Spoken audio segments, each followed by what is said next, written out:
Hey, brand builder, Rory Vaden here. Thank you so much for taking the time to check out this interview. As always, it's our honor to provide it to you for free. And wanted to let you know there's no big sales pitch or anything coming at the end. However, if you are someone who is looking to build and monetize your personal brand, we would love to talk to you and get to know you a little bit and hear about some of your dreams and visions and share with you a little bit about what we're up to see if we might be a fit. So if you're interested in a free strategy call with someone from our team, we would love to hear from you. You can do that at brandbuildersgroup.com/podcall, brandbuildersgroup.com/podcall. We hope to talk to you soon. Well, I always love a good chat around tax strategy and investing in financial stuff and just learning about money in general, because I don't think there's enough conversation and enough knowledge that is transferred around making money, saving money, keeping money, investing money, spending money wisely, and just an overall generating more money. And so I'm always looking forward to those opportunities. And I enjoyed that chat with Rob Luna. I wanted to share with you as part of that, I just wanted to, off the top of my head, grab 5 keys to being financially secure as an entrepreneur. So as I look back over like my career and mine and AJ's journey as entrepreneurs, to go, what are some things that have really led to our financial security, at least to the level that we have it now? And I just thought, man, let's rattle these off because these are good. And I would have wanted to have known these or heard them over and over again as an entrepreneur. So here they are: 5 keys to being financially secure as an entrepreneur. Number 1, get debt free to own your freedom. Get debt free to own your freedom. And this is one that I will be forever grateful to Dave Ramsey, because he has the program that teaches people how to get debt free. And we followed that thing to a T. Now, I don't know, it's coming up on 20 years ago when I went through Financial Peace. But those principles became a part of my financial psyche that I adapted and adopted, that are ingrained still to me today, that have, I think, set me up in a completely different financial capacity from several of my friends and colleagues and clients and, even mentors and people I look up to. And a huge part of it is just being debt free, because people try to make mathematical arguments for why maybe you shouldn't be debt free, right? They try to make mathematical arguments for, like, well, think of all the money you have tied up in your house, right? And going, if you took that money out of your house and instead had debt on your house, you could be investing that money in other places and making more money. And sometimes, and in some markets, that's sometimes true. But here's what's always true: when you don't have debt, you are free. I mean, the Bible says this, right? The borrower is slave to the lender. And what is more powerful in your life than having millions of dollars is just being free to do whatever you want to do.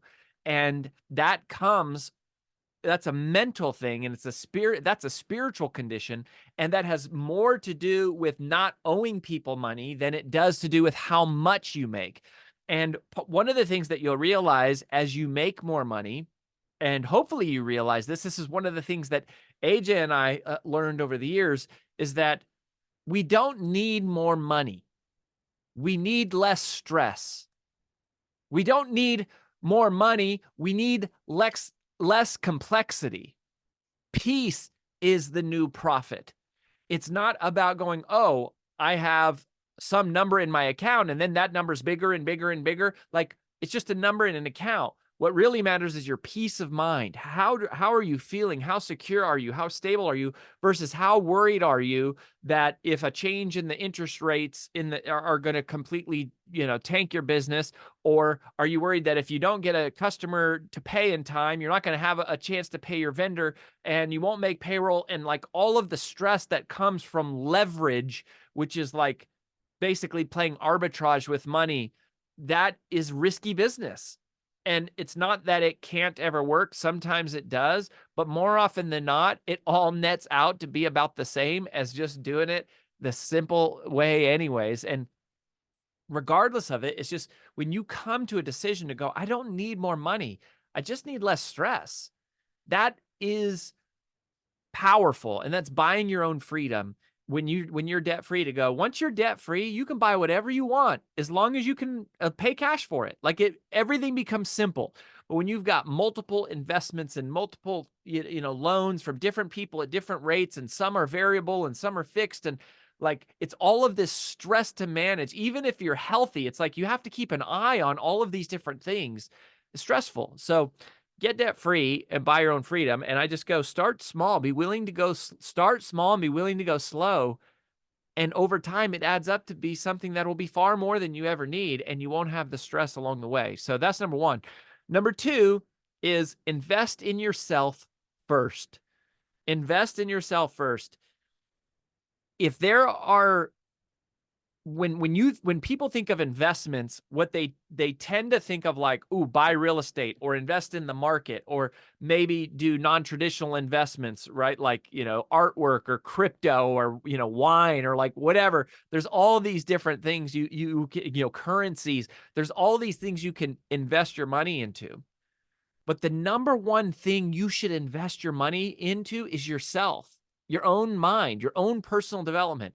The greatest return on your money that you will ever get is strengthening your mind, your education, your knowledge, your mental capacity, and just you're building your own confidence and your own strength and your ability to create wealth and create opportunity for yourself and those around you. And we just don't hear about it. And people don't think about investing in themselves in enough of a literal way of like, if I could put money into the stock market, that might grow at, maybe 7%, maybe 8%, maybe 10% over years. But if I put that money into myself, I could grow my income exponentially over time, like in a short order. If I learn how to do it and I learn and I get in environments where I'm around other successful people. So invest in yourself first. Then the second thing I would invest in is invest in your business, right? Before I'd be looking at investing in the markets and all these things that you may or may not understand, and maybe you understand them better than I do. Like, I consider myself reasonably smart, but there's a whole lot of investment stuff that I don't understand. I don't understand all these fancy terms. And I have an MBA. Like I have an MBA from a private university. Like I was a millionaire by the time I was 30 years old. I have been an entrepreneur now for a couple decades, and there's a whole bunch of this like this financial speak I don't understand, and all these just weird terms. And I go, when I look around the people who have a lot of wealth and a lot of security, the best investment is into yourself and then into your business. Because if you think about like, even try to find a company that is going to give you a 20% return would be outrageous. It'd be so difficult. But if you can grow your profit margin as a business to 20% of profits a year, then that means every dollar you invest in that business is going to give you back 20 cents. So if you can build your own business that can grow over time, and maybe it's not a lot at first, you might break even hopefully and make a little bit of money, 1%, 3%, 5%, but that business starts to grow, you inch it up, and you build a business that clocks 15% a year, 20% a year, every single year for the rest of your life. Like you've built the greatest investment machine you have for yourself. Now, you don't want to have all your wealth tied up in your business because then you don't have diversity. Because if something happens and you get sick or you lose key employees or customers or vendors or the market changes or regulation or a competitor kills you, like there's risk right there. But a lot of that risk is much more in your control than investing in some other asset that you have nothing to do with its performance. So I always, think invest in yourself, invest in your business, then invest in your retirement. So that's how I would think about investing. And I would go, okay, I want to get debt free first. That's simple. Then I want to invest, but I want to invest in myself. And then I want to invest in my own business, the things that I'm controlling. Like if I have a choice between placing money with some outside person or entity or a real estate investment or some project, or investing into the business that I run and operate and control every day, I'm going to invest in that one, the one that I have control over, the one that I understand, the one that I can influence, the one that I can shape. And so we just don't think of investing enough with just invest in yourself, invest in your own business. Um, so that's investment. Number three, okay, so talking about real investments, I'm going to just say this, and maybe some of y'all will disagree. Have a boring investment strategy. Have a boring investment strategy. You heard Rob talk about buy boring businesses. Cody Sanchez is one of my favorite people to follow online. I've developed a little relationship with her recently, and that she talks about buying boring businesses all the time. Like, your investment strategy should be boring. And I think buying businesses is not boring. I think buying businesses is like scary and risky. And more than half the time, that investment probably goes to zero. Just doing single, like, investing in startups and stuff that is not for the faint of heart. That is, typically very risky. I'm talking about growth stock mutual funds, like the S&P 500 here in the US. These are, you know, the big, large, stable enterprises that they're not going to make you a millionaire overnight, but they're going to grow steady and consistently. And if something happens to those, if those all go under, that means the world is in such dire straits. It doesn't matter what your money is, because you're probably like, fighting for candles and water and stuff. Like, these companies, the big companies, they've been around a long time. They're stable. They're not typically going anywhere. They're not going anywhere anytime soon or easily, right? And so it's a boring investment strategy. If you don't understand the investments, don't make them. And if it feels like a lot of work to understand what it is, again, I would say don't make it. If it seems complicated or complex, like if you can't explain what it is to someone else, don't do it. And if you're doing it just because you saw someone on the internet telling you it was a good idea, man, be careful. I mean, just be careful. The people that I know that are the most happy, right? If peace is the new profit, that's something I've been saying so much lately. Peace is the new profit. The people who are peaceful are not the people I know that make the most money. I know lots of people who make lots of money that aren't peaceful. They're constantly stressed because they're constantly managing chaos. The people who I know are the most peaceful have simple plans, simple strategies, simple savings. They do simple things that they can understand and explain, and that make sense to them. And they don't do things because they want to look smart or look sophisticated, or to feel like they're caught up with the crowd. They do things that they actually understand. So have a boring investment strategy. Number 4, choose abundance over scarcity. Choose abundance over scarcity. I think one of the most costly things that we have in the world today is a scarcity mentality. Simply stated, I think a scarcity mentality is often like an either or thing. Either you can win or I can win. Abundance is going, we can both win. Right? Abundance is going, there's a way to figure it out where everybody wins. Scarcity feels like, well, if I help this person, if I help this person succeed, it's going to take something away from me. Abundance is thinking, if I help this person succeed, it's going to come back to me. And I think that too many people hold on too tightly to their money because they have scarcity. They're afraid that if they let that money go, it won't come back to them. And so they don't invest it, right? So what they do is they just hang on to it, and they go, I don't want anyone to steal it. I don't want to do anything with it. I just have to hold on to it because I'm afraid if I let it go, it won't ever come back. Well, one of the things that wealthy people do is they're using their money. See, ironically, I think a lot of times people think that rich people are overly focused on money, or they're like overly like consumed with money, and they go, oh, that's why they have money, is because they must love money, and that's like their whole life. It's their whole focus. That's what people think. That's what I used to think, right? Coming up from, a lower class family financially, and not having much financial education until I self-educated in like my late teens and early 20s.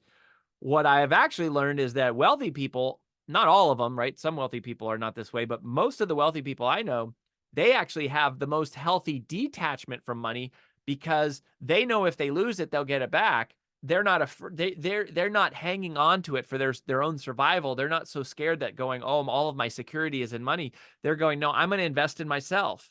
I'm going to invest in my business. I'm going to invest in growth. I'm willing to take risks. I'm willing to and I'm willing to invest in investments, whether it be real estate or it be the stock market, or, I there's not that many non-traditional investments that I am a fan of, at least unless you're like a professional investor and investing's all you do all the time. And it's all you think about and talk about.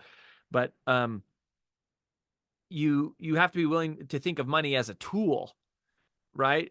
The analogy I use is, don't think of your money as like a shield. Think of it as a tool.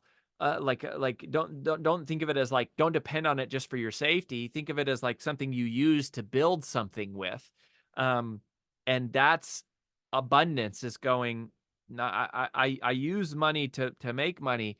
I mean, one of the things that we've done our whole life, we hire people to do everything. Like probably the number one thing we spend money on, even more than ourselves per se, is hiring other people around us to help us. We have lots of work that we need done. We need lots of help. And going, part of why we do that is we don't even make a lot of money, but we get more peace back because all the stuff there is to do, we hire people to help us do it. And so even if we make no money, we go, well, at least we have help and we don't have stress. And that's the idea is being willing to choose abundance over scarcity and be willing to invest. And by the way, that's the risk of being an entrepreneur, right? Is you pay yourself last, right? The potential upside is one day you would make a lot of money, but it's like we always pay ourselves last. Everyone else on our team gets paid whether there's a good month or not. Like, we have to pay them. That's the commitment. And so that's the risk. But you go, gosh, if we have, there's good months and bad months, and even if there's bad months, I trust that like over time it's going to work out. That's abundance, right? And it's thinking long term. And then number 5, this is another thing that I think this is related to abundance. And I don't think enough people talk about this. And I think this is something that's like maybe is kind of rare about me and AJ.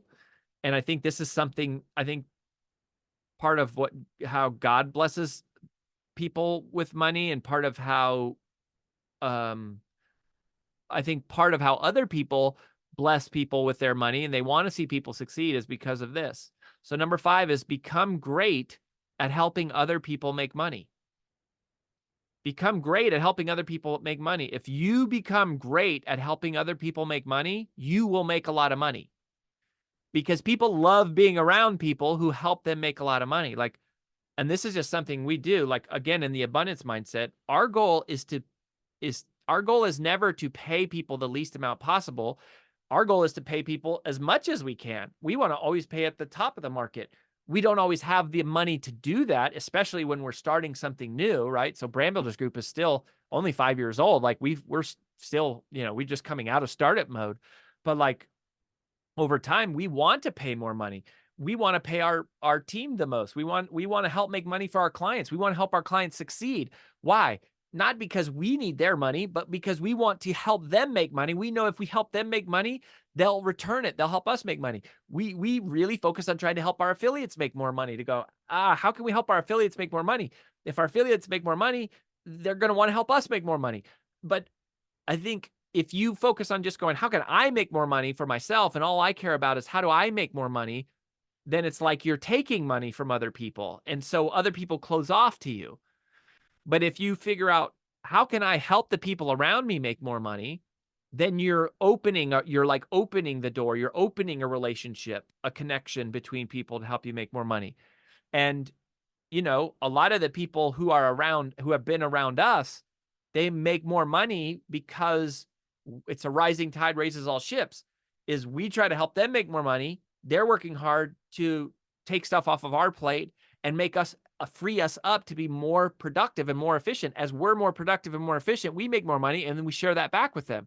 So this again is a difference in mentality. Most people are thinking just about themselves. How do I make more money? Who could I find that would just pay me the most versus going, what can I do to help the people around me make more money or help them have more time so that they can be more efficient, so that they can make more money, trusting that it will flow back to them. And that's what happens is I think money cascades down to the people who help. And that always happens. And they say proximity is power. I would also say proximity is profit. I'm sure you've heard that before, right? Proximity is power. I think Tony Robbins said that. I mean, that's who I heard say it. Lots of people have said it, but that's who I think it was like the original source of it. I don't know if it was him or not, but that proximity is power. But I would adapt that to say proximity isn't just power. Proximity is profit, right? And if you are literally in proximity to people who have the ability to create income and create revenue and build businesses, I promise you, if you help those people succeed, it will cascade back to you. We always want to reward the people who are helping us grow, right? And I'm saying that we, like in a general sense and in a literal sense of like me and AJ. I mean, wouldn't you, right? Where you go, aren't you going to reward the people who are most critical to like helping you grow? Yes. If they're really helping you and you really have that mindset of like, it's an effort, it's a partnership, it's a collaboration, we're growing together. And so I'm constantly trying to find ways to add value to the people around me. I mean, just today, so I was on two different calls today with Ed Milet. Some of you know Ed Milet.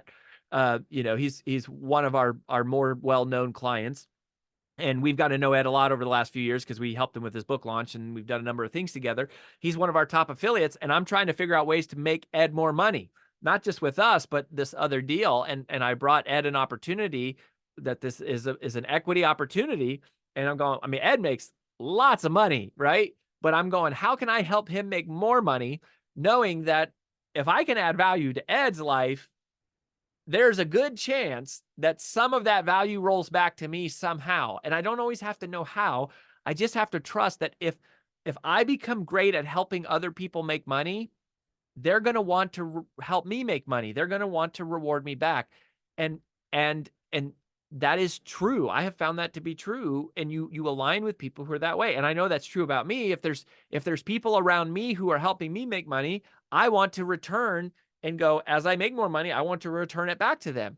It's a rising tide raises all ships.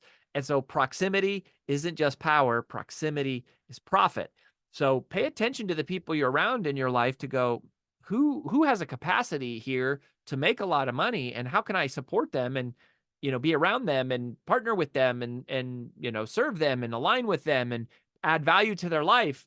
You're likely going to win because of that. I mean, I have been the beneficiary of that, the recipient of that, and the benefactor of that also to other people. So there you have it. 5 keys to being financially secure as an entrepreneur. First of all, get debt-free to buy your own freedom. Number 2, invest in yourself and your business first before you invest in other stuff. Number 3, when it comes to outside investments, have a boring investment strategy. Number 4, choose abundance over scarcity. And number 5, become great at helping other people make money, and you will make money. With all of that, just remember, peace is the new profit. You don't need more money. You need less stress. You don't need more money. You need as much as you need less complexity. I mean, we do want more money. You should go for more money. You're creating wealth for the people around you. But in reality, for most of us, we don't need more money as much as we need less stress. And we don't need more money as much as we need less complexity. So go out and create value in the world. Watch the money flow back to you. Hopefully, we're helping you do that every time you listen to this show. So thanks for being here. Share this episode with someone who needs it. Keep coming back. If you haven't yet, please go leave a rating for us on iTunes so that other people can see what our show is all about. We're so grateful for you. We'll catch you next time on The Influential Personal Brand.